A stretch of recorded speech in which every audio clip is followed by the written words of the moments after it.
جب حضرت امام حسین اور دوسرے آیان و انصار کو شہید کر دیا گیا تو ان کے سر نیزوں کی نوک پہ چڑھا دیے گئے۔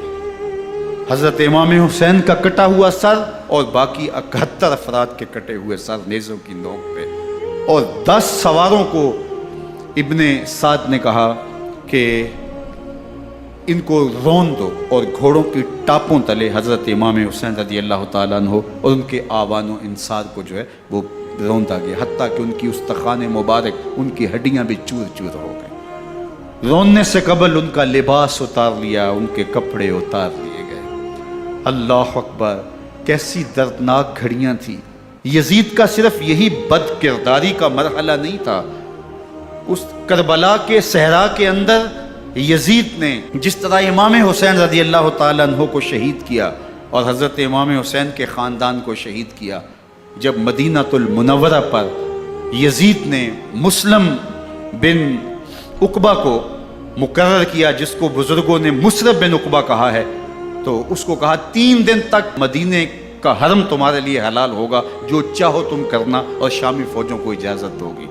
تو وہاں بھی انہوں نے 10,000 تابعین اور 700 صحابہ کو شہید کیا۔ حضرت ابو سعید خدری رضی اللہ تعالیٰ عنہ گھر سے باہر نکلے، کافی بوڑھے ہو چکے تھے، تو انہوں نے حضرت ابو سعید خدری کو پکڑ لیا، کہا تم کون ہو؟ کہا مجھے ابو سعید خدری کہتے ہیں۔ تو کہا ہاں تمہارا نام سنا ہے، اور داڑھی سے پکڑ کے کھینچا اور کہا کہ ہے تمہارے پاس جو ہمیں دو؟ تو کہا کہ میرے پاس تو کچھ بھی نہیں، میں تو فقیر آدمی ہوں۔ تو ان کے گھر ان کو لے گئے، تو 2 کبوتر رکھے تھے حضرت ابو سعید خدری نے، تو وہ کبوتر لوٹ کے لے گئے۔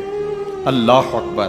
حضرت ابن سنان رضی اللہ تعالیٰ عنہ کو، جو حضور کے علم بردار تھے فتح مکہ کے دن، ان کو ستو پہلے پلائے اور پھر ان کی گردن کاٹی گئی، اور کہا یہ ہے وہ ستو جو تم زندگی میں آخری بار پیو گے۔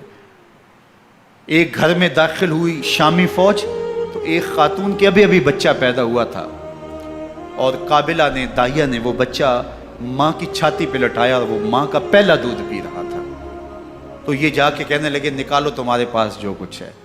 تو اس خاتون نے کہا تم جانتے ہو یہ بچہ کون ہے؟ تو انہوں نے کہا ہم نہیں جانتے۔ کہا یہ حضرت ابن ابی کبشہ انماری رضی اللہ تعالیٰ عنہ کا بچہ ہے، اور یہ وہ صحابی ہیں کہ جو بیت الشجرہ کے موقع پہ حضور کے ہاتھ پہ بیعت کرتے ہیں۔ انہوں نے اس چیز کا لحاظ نہ کیا کہ جو کچھ ہے وہ ہمیں دو، ورنہ تیرے بچے کو نہیں چھوڑیں گے۔ تو ماں بچے سے مخاطب ہو کے کہتی ہے، ابھی بچہ پیدا ہوا ہے اور ماں سے پہلا دودھ پی رہا ہے، کہ بیٹے اگر میرے پاس کچھ ہوتا، وہ قیمتی سے قیمتی چیز بھی ہوتی، تیری جان کے لیے قربان کرتی، لیکن اس وقت میرے پاس کچھ ہے نہیں۔ تو ایک شکی آگے بڑھا اور بچے کو ایک ٹانگ سے پکڑ کے کھینچ کے دیوار کے ساتھ پٹک کے مارا، جس سے دماغ کا بھیجا نکل گیا۔ کیا کیا زیادتیاں نہیں کی۔ 700 صحابہ حرہ کے واقعہ میں شہید کیے یزید نے، اور 10,000 تابعین شہید کیے۔ مسجد نبوی میں ممبر رسول کے ساتھ گھوڑے باندھے، اور وہ ممبر رسول اور مصلی رسول کے قریب لید کرتے رہے۔ حضرت سید عبد المسیب فرماتے ہیں میں نابینا تھا اور حضور کے روضہ انور کے پاس بیٹھا تھا، اور یزید کے سپاہی آتے، جو بھی مسجد میں نظر آتا پکڑ کے لے جاتے، مجھے نابینا سمجھ کے چھوڑ دیتے، لیکن میں پریشان تھا کہ ظہر کا وقت ہوگا، عصر کا وقت ہوگا، مغرب عشاء کا وقت ہوگا، نہ اذان نہ اقامت نہ جماعت، تو کیسے مجھے پتہ چلے گا کہ نماز کا وقت ہو گیا، اور کیسی میری نمازوں کا کیا بنے گا؟ میں اس فکر میں بیٹھا تھا۔ لم ازل اسمع الاذان والاقامت من قبر رسول اللہ صلی اللہ علیہ وآلہ وسلم۔ فرماتے ہیں جب بھی پھر نماز کا وقت آیا، گنبد خضرا سے اذان کی بھی آواز آئی، اقامت کی بھی آواز آئی۔ 3 دن تک مسجد نبوی کے اندر گھوڑے بندے رہے، اور مدینہ کی حرمت پامال کی۔ مدینہ کے گھروں کے اندر یہ بدکماش داخل ہوئے، اور جو بدکاریاں انہوں نے کی کلیجہ منہ کو آتا ہے۔ 1002 شیزائیں ان بدکاروں کی بدکاریوں کی وجہ سے کنواری حالت کے اندر حاملہ ہوئی۔ 3 دن تک مدینے کا حرم انہوں نے پامال کیا، اور پھر مکہ المکرمہ میں کعبہ اللہ پر گولے برسائے، اور کعبہ کا غلاف جل گیا۔ وہ تو یزید مر گیا، اور حضرت عبداللہ ابن زبیر رضی اللہ تعالیٰ عنہ نے اپنی خلافت کا اعلان کیا۔ یزید کے یہ کرتوت تھے، ادھر اہل مدینہ کو ستایا، ادھر اہل مکہ کو ستایا، اور رسول اللہ صلی اللہ علیہ وسلم کے خانوادے کی بے حرمتی اور توہین کی۔ نہ صرف انہیں قتل کیا گیا، ان کی لاشوں پہ گھوڑے دوڑائے۔ ابن سعد اور شمر جو ہے وہ خیموں میں داخل ہوا اور مخدرات اسلام کی چادریں چھیننے کی کوشش کی۔ حضرت زینب سلام اللہ علیہ نے مخاطب ہو کے کہا، ہمارے چہرے کے رکھوالے چلے گئے ہیں، ظالم تو خیال نہیں کرتا ہم رسول اللہ کی بیٹیاں ہیں۔ حضرت شہربانو، حضرت زین العابدین اور حضرت زینب سلام اللہ علیہ، ان تینوں کو ایک اونٹ پہ باندھا گیا اور باقی اونٹوں پہ باقی سادات کو، حضور کی شہزادیوں کو باندھا گیا، رسیوں میں جکڑا گیا اور اونٹوں پہ باندھ کر کے کوفے کی جانب آگے آگے شہیدوں کے سر چل رہے ہیں اور پیچھے یہ قافلہ چل رہا ہے۔ اور جب یہ قافلہ وہاں سے گزرا جہاں لاشیں پڑی تھی، امام زین العابدین 14 سال کے تھے اور بیمار تھے اور ان کا حوصلہ نہ ہوا، وہاں غشی ان کے اوپر آنے لگی۔ اور وہ منظر ابن کثیر نے، باقی لوگوں سب نے لکھا ہے کہ پھر جب ان کی یہ حالت ہوئی تو پھر سیدہ زینب سلام اللہ علیہ، جنہوں نے ابھی تک بڑے حوصلے کے ساتھ ساری مشکلات کا مقابلہ کیا تھا، اب ان کے بندھن ٹوٹ گئے اور آنکھوں سے آنسو بہنے لگے اور سیدہ زینب تھے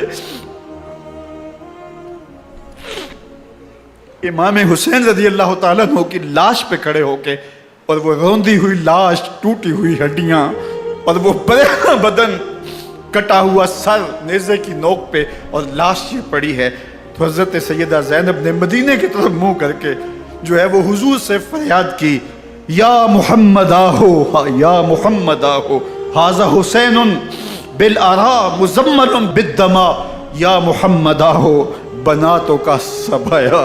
یا رسول اللہ، اے پیارے آقا، یا جدہ ہو، اے ہمارے نانا محترم، یہ دیکھیے آپ کا حسین پڑا ہوا ہے، بدن سے کپڑے اتار لیے گئے، خاک ہوائیں اڑا رہی ہیں اور اس کے اوپر چادر جو ہے وہ مٹی کی پڑ گئی ہے۔ حضور آپ کی اولاد کاٹ دی گئی اور پھر کہا بناتوں کا سبایا، حضور دیکھیے آپ کی بیٹیوں کے ہاتھ باندھ دیے گئے ہیں، اونٹوں پہ کس دیا گیا ہے، سر شہیدہ آگے آگے چل رہے ہیں اور حضرت سیدنا امام حسین کا آگے آگے سر ہے۔ راستے کے اندر ایک جگہ آئی، رات گزری اور ان کو اتارا گیا۔ رات کا موقع تھا، ایک خاتون آئی اور اس نے کوئی کھانا پیش کیا ان کو اور کہا کہ میں کسی زمانے میں حضرت سیدہ فاطمہ زہرا کی نوکری کیا کرتی تھی، ان کی لونڈی تھی، ان کی کنیز تھی، اور آج مجھے پتہ چلا کہ آپ لوگ گزر رہے ہیں تو میں نے کہا کہ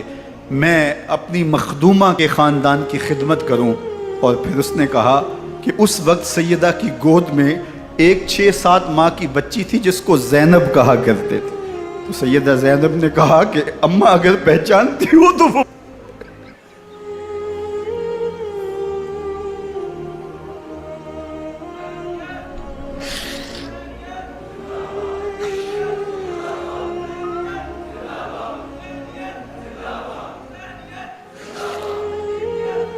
یہ تاراج اور لٹا ہوا کارواں پھر وہاں سے کوفے میں کیسے پہنچا، اور کوفے کے اندر سیدہ زینب سلام اللہ علیہ نے وہ یزید کے دربار میں، ابن زیاد کے دربار میں وہ جرأت آمیز جو باتیں کہیں، اللہ اکبر، زینب کی زبان میں علی کی خطابت بول رہی تھی، اور پھر دشمن اور دوست سارے رونے لگے، اور وہ کیا دل گداز منظر تھے۔ اور پھر یہ سروں کا قافلہ اور سادات کرام کا مشکیں کسی ہوئی ہیں اور اونٹوں پہ باندھے ہوئے، ان کو وہاں سے پھر قادسیہ اور قادسیہ سے پھر دمشق یزید کے دربار میں پہنچایا گیا، اور وہاں سے یہ لٹے ہوئے خانمہ برباد تاراج لوگ مدینہ المنورہ میں کیسے پہنچے، اور اہل مدینہ نے کیسے استقبال کیا، اور وہ منظر کتنا دل گداز تھا جب اہل مدینہ زینب سے پوچھتے تھے زینب حسین کہاں ہے؟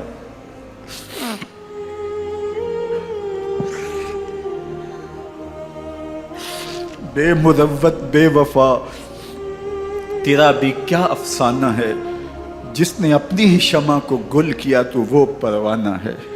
اپنے پیغمبر کے شہزادوں کو اور اپنے پیغمبر کی شہزادیوں کو جو دکھ اس امت نے دیے، یہ کائنات کی ایک انوکھی داستان ہے۔ اللہ ہمیں اسوہ شبیری پہ عمل کی توفیق عطا کرے اور ان کے نقوش پا کی برکتیں دے، اہل بیت کی محبت ہماری روحوں میں جذب کر دے، اور جس عظیمت کے ساتھ، جس حوصلے کے ساتھ انہوں نے دکھوں کو جھیلا، جو دہکتی آگ کے شعلوں پہ سویا وہ حسین، جو جواں بیٹے کی میت پر نہ رویا وہ حسین، جس نے سب کچھ کھو کے کچھ نہ کھویا وہ حسین، مرتبہ اسلام کا جس نے دوبالا کر دیا، خون نے جس کے دو عالم میں اجالا کر دیا، جو کہ سوزے غم کو سانچے میں خوشی کے ڈھال کے مسکرایا موت کی آنکھوں میں آنکھیں ڈال کے۔ اے حسین ابن علی تم پر سلام، نازش آل نبی تم پر سلام۔ ذرا میرے ساتھ یہ پڑھ لیجئے، اے حسین ابن علی تم پر سلام، نازش آل نبی تم پر سلام، تم پہ لاکھوں رحمتیں لاکھوں سلام، اے شہیدان محبت کے امام، لالا گوں لالا بدن لالا کفن، اے چمن اندر چمن، زندگی ہی زندگی تیری حیات، اے حیات اندر حیات، افتخار ملت بیضا ہے تو، رب کعبہ کی قسم یکتا ہے تو، فخر کا دل میں دریچہ باز کرنا چاہیے، جن کا تو آقا ہے ان کو ناز کرنا چاہیے۔ وآخر دعوانا ان الحمدللہ۔